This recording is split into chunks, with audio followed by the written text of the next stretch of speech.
श्री शिवाय नमस्तु भयम। महाराज आप सभी ये तो अच्छे से जानते ही हैं कि बच्चों की बोर्ड परीक्षाएं बहुत नजदीक आ चुकी हैं। महाराज जैसे जैसे परीक्षा का समय पास आता है वैसे वैसे घर का माहौल भी थोड़ा गंभीर और चिंताजनक हो जाता है।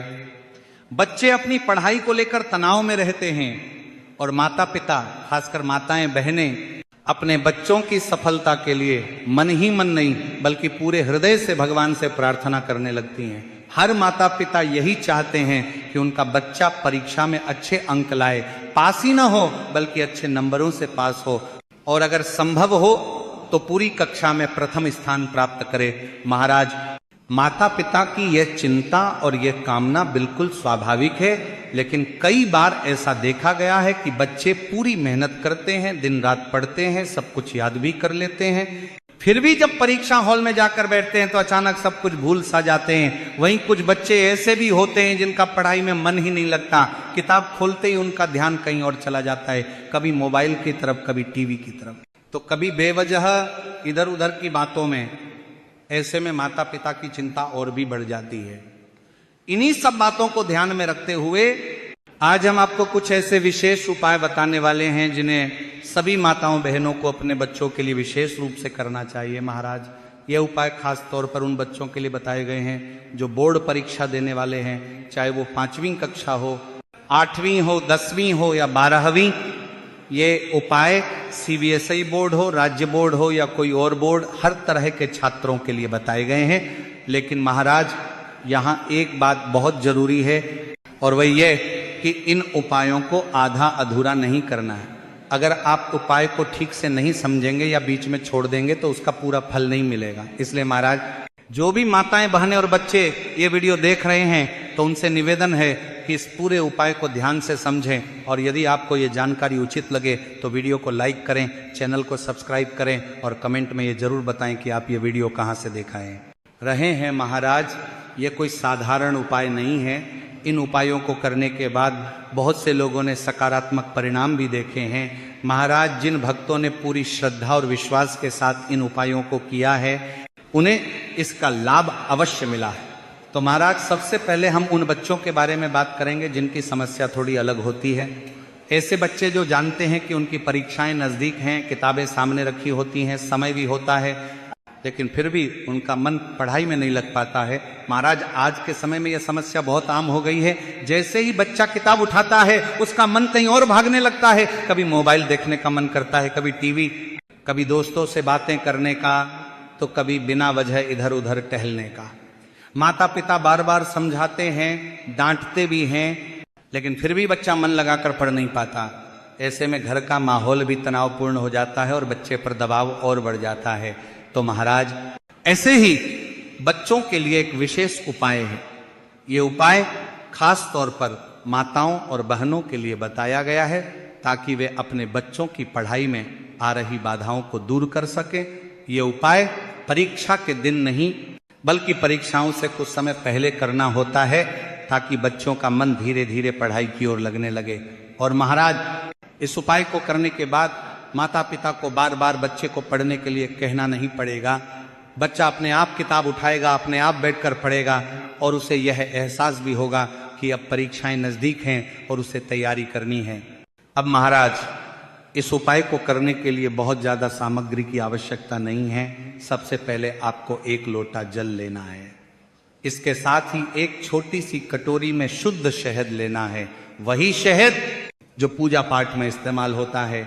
इसके बाद आपको एक रुद्राक्ष लेना है। महाराज इस उपाय के लिए 9 मुखी रुद्राक्ष का विशेष महत्व बताया है, लेकिन अगर आपके पास सीहोर का रुद्राक्ष उपलब्ध है तो आप उसी का प्रयोग कर सकते हैं, या आपके पास जो भी रुद्राक्ष हो उसे आप इस उपाय के लिए उपयोग कर सकते हैं। अब महाराज आपको क्या करना है ये ध्यान से समझिए। सबसे पहले उस कटोरी में शहद लें और उसके अंदर वह रुद्राक्ष डाल दें। ध्यान रहे कि रुद्राक्ष पूरी तरह से शहद में डूबा हुआ हो। इसके बाद सुबह सुबह भगवान शिव के मंदिर जाना है। यह उपाय आप किसी भी दिन कर सकते हैं और बच्चों की परीक्षा से पहले ही आपको ये उपाय करना है। अब महाराज मंदिर पहुंचने के बाद सबसे पहले भगवान शिव के सामने प्रणाम करें, फिर जो रुद्राक्ष आपने शहद में डाला हुआ है उसे उस कटोरी से निकालकर शिवलिंग की जलाधारी पर रख दें। जलाधारी वही स्थान होता है जहां से शिवलिंग पर चढ़ाया गया जल नीचे गिरता है। इसके बाद जो शहद कटोरी में बचा है उसे भगवान शिव की शिवलिंग पर अर्पित कर दें। अब महाराज यहां पर बहुत ध्यान देने वाली बात है, जब आप शिवलिंग पर शहद चढ़ा देते हैं तो उसके बाद उस शहद को वापस अपनी कटोरी में लेना है। जितना शहद वापस आ जाए उतना ले लें। इसके साथ ही जो रुद्राक्ष आपने जलाधारी पर रखा था उसे भी उठा लें। इन दोनों चीजों को अब आपको अलग अलग संभाल कर रखना है। अब महाराज इसके बाद आप अपने साथ लाया हुआ लोटा जल या पूजा की अन्य सामग्री जैसे दूध, दही, घी, शक्कर, शहद जो भी आपके पास हो, उनसे भगवान शिव की सामान्य पूजा अर्चना कर लें। पूजा पूरी होने के बाद आपको वह रुद्राक्ष और वह शहद जो आपने शिवलिंग से वापस लिया है अपने साथ घर ले आना है। घर आकर रुद्राक्ष को किसी सुरक्षित स्थान पर रख दें, उसे इधर उधर न रखें, न ही किसी और को छूने दें।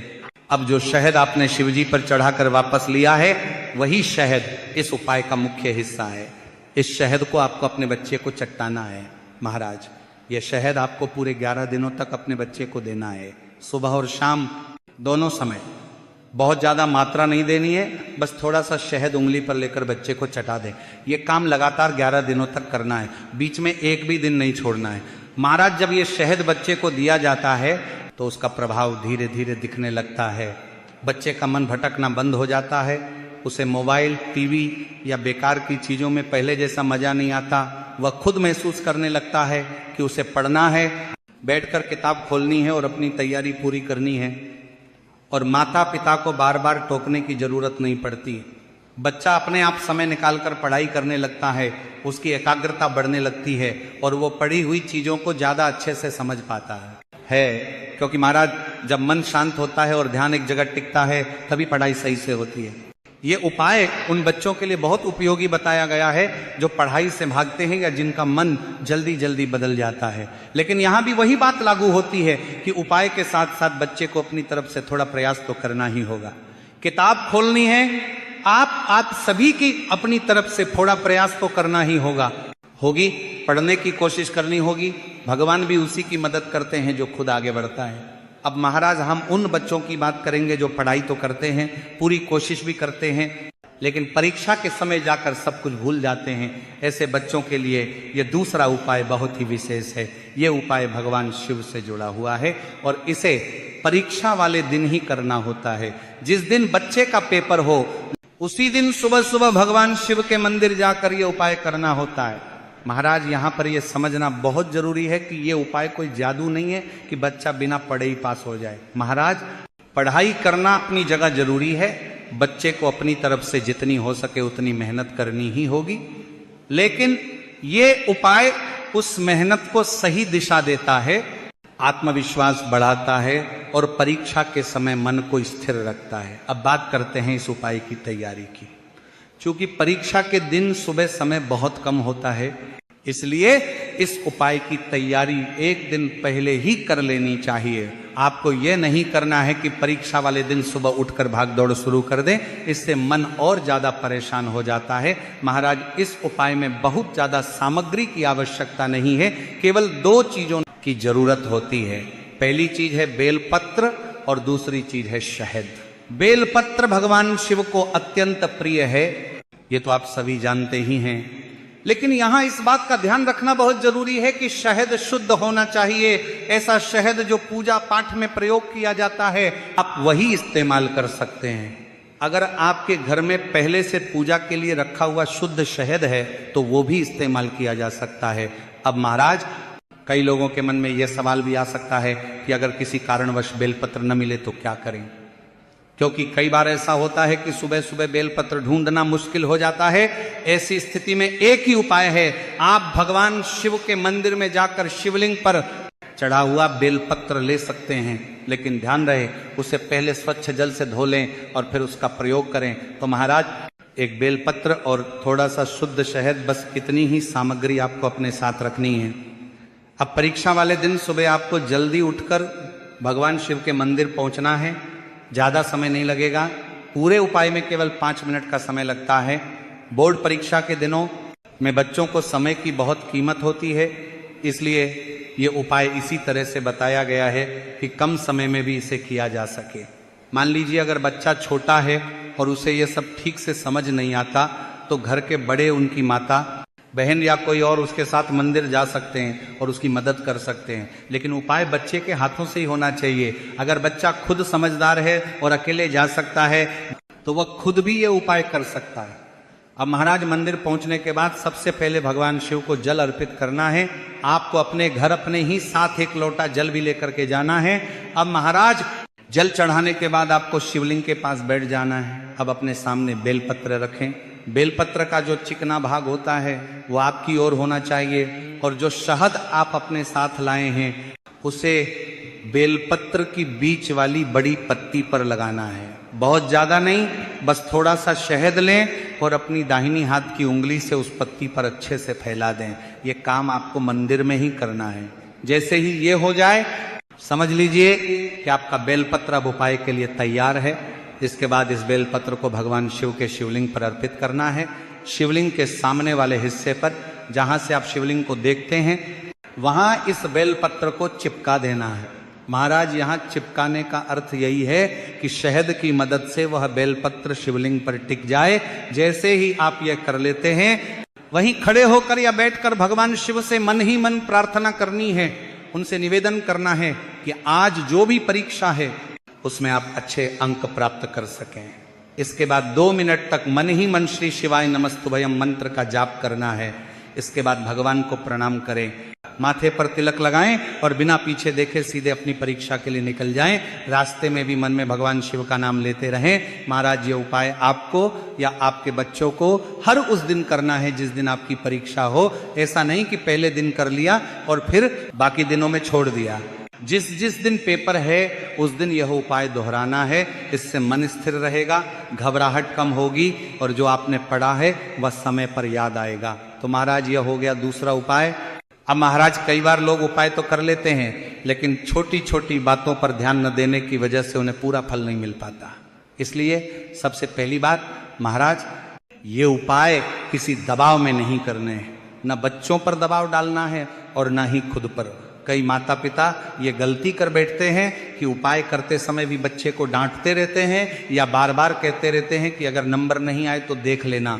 ऐसा करने से उपाय का प्रभाव कम हो जाता है। इसीलिए ये उपाय श्रद्धा और विश्वास से किए जाएं, डर और तनाव के साथ नहीं। दूसरी बात, इन उपायों को करते समय घर का वातावरण शांत रखना बहुत जरूरी है।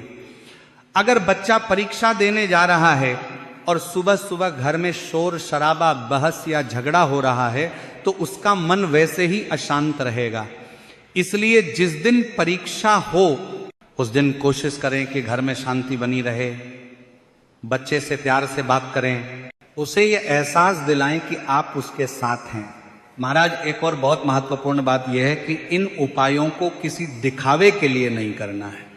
मंदिर जाकर ये नहीं सोचना है कि कौन देख रहा है, कौन क्या कहेगा। ये सब मन से किया जाने वाला कार्य है। अगर बच्चा खुद मंदिर जा रहा है तो उसके मन में यह भावना होनी चाहिए कि वो भगवान शिव के चरणों में अपनी मेहनत और अपनी परीक्षा दोनों सौंप रहा है। अब महाराज कई लोग ये भी पूछते हैं कि क्या ये उपाय सिर्फ बोर्ड परीक्षाओं के लिए ही है? तो महाराज ये उपाय खास तौर पर बोर्ड परीक्षाओं के लिए बताए गए हैं, क्योंकि इस समय बच्चों पर मानसिक दबाव सबसे ज्यादा होता है। 5वीं, 8वीं, 10वीं और 12वीं इन परीक्षाओं को बच्चे और माता पिता दोनों बहुत गंभीरता से लेते हैं। इसलिए यह उपाय इन्हीं परीक्षाओं के लिए अधिक प्रभावी माने गए हैं। इसी के साथ महाराज यहाँ यह भी समझना जरूरी है कि उपाय करने का मतलब ये नहीं है कि पढ़ाई बिल्कुल छोड़ दी जाए। कई बच्चे ये सोच लेते हैं कि अब तो उपाय कर लिया है, भगवान सब संभाल लेंगे। ऐसा नहीं है। उपाय केवल सहारा देता है, रास्ता दिखाता है, लेकिन उस रास्ते पर चलना बच्चे को खुद ही होता है। भगवान भी उसी की मदद करते हैं जो खुद मेहनत करता है। अब महाराज बात करते हैं उन माताओं और बहनों की जो अपने बच्चों के लिए पहला उपाय कर रही हैं। जब आप शहद और रुद्राक्ष वाला उपाय कर रही हों तो उस दौरान अपने मन में किसी भी तरह की नकारात्मक सोच न रखें। मन में यह विश्वास रखें कि आपका बच्चा ध्यान से पढ़ेगा, मन लगाकर पढ़ेगा और सफल होगा। कई बार माता पिता बाहर से कुछ नहीं कहते, लेकिन मन ही मन डर और चिंता पाल लेते हैं। ये चिंता भी बच्चे तक किसी न किसी रूप में पहुंच जाती है। अब महाराज एक और बात जो बहुत जरूरी है, परीक्षा के दिनों में बच्चों की दिनचर्या बहुत बिगड़ जाती है। कभी देर रात तक पढ़ना, कभी सुबह जल्दी उठना, कभी खाना ठीक से ना खाना। ऐसे में उपाय के साथ साथ यह भी जरूरी है कि बच्चे का खान पान और नींद सही रहे, क्योंकि अगर शरीर थका होगा तो मन भी थका रहेगा और थके हुए मन से पढ़ाई नहीं होती है। इसी के साथ महाराज इन उपायों को करने के बाद भी एक बात हमेशा याद रखें कि भगवान भी उसी की मदद करते हैं जो खुद अपनी मदद करता है। उपाय करने का मतलब ये नहीं है कि बच्चा पढ़ाई बिल्कुल न करे, बल्कि उपाय करने से बच्चे को पढ़ाई करने की शक्ति और प्रेरणा मिलती है। इसलिए उपाय के साथ साथ नियमित पढ़ाई, सही समय पर सोना, सही समय पर खाना और थोड़ी सी विश्राम, ये सब भी बहुत जरूरी हैं। इसीलिए जब ये उपाय श्रद्धा से किए जाते हैं और साथ में मेहनत भी होती है तो उसका फल अवश्य मिलता है। हो सकता है कि हर बच्चा टॉप न करे, लेकिन इतना जरूर होता है कि बच्चा अपनी क्षमता से बेहतर प्रदर्शन करता है और यही सबसे बड़ी सफलता होती है। तो महाराज अंत में बस भगवान शिव से यही प्रार्थना है कि वे सभी बच्चों को सद्बुद्धि दें, उन्हें शांत मन दें और उनकी मेहनत को सफल बनाएं।